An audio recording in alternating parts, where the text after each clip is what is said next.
La pandemia del COVID-19 fue un evento sin precedentes. Comercios afectados, ciudades enteras vacías y los más cercanos a nosotros, lejos por miedo de contagios.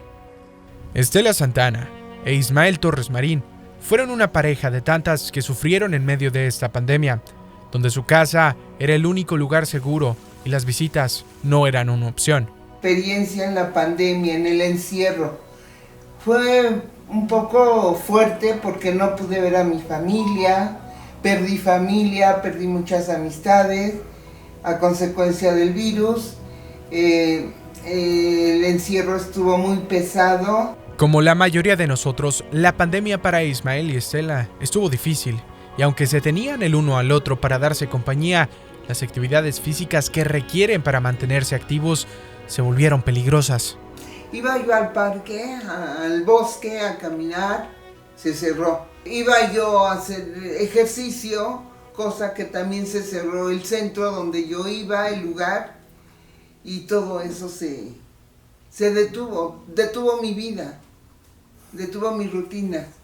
Según un artículo publicado por la Academia Nacional de Ciencias, Medicina e Ingeniería, antes del COVID-19, un cuarto de adultos mayores de 65 años en adelante estaban en aislamiento y alrededor del 40% de adultos mayores decían sentirse solos, algo que la pandemia completamente aumentó. Específicamente, afecta más a los adultos mayores porque ellos tienen recursos limitados a los que pueden acudir. Pero debido al COVID-19, hubo tanto aislamiento social que también influyó en esa parte, que completamente afectó las actividades sociales que hacían día con día. ¿Y cómo se mantuvo una rutina normal? Lo que optamos mi esposo y yo fue hacer llamadas por Uber Eats, de hablar al súper y al mercadito, todo ese tipo de compras, que me las trajeran, al igual que también me ponía yo a desinfectarla. En el comienzo de la pandemia, Estela e Ismael no se tomaron muy en serio este riesgo, ya que muchos no creían en este virus. Poco a poco fue creciendo eso. En un principio era muy pequeña el temor, pero a medida que se escuchaban en las noticias o que yo veía a mi alrededor, a mi entorno social, sí veía que iba creciendo ese problema y pensé que hasta a uno mismo, a uno en su propia persona o en la familia podía ser afectado, ¿no? Y desafortunadamente el COVID-19 había llegado a su familia.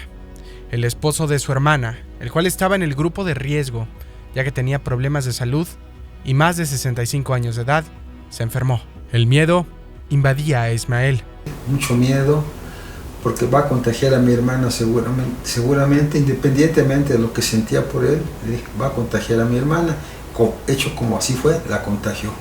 Después su cuñado pidiéndole un favor. Y me dice, oye Ismael, te quiero pedir un favor.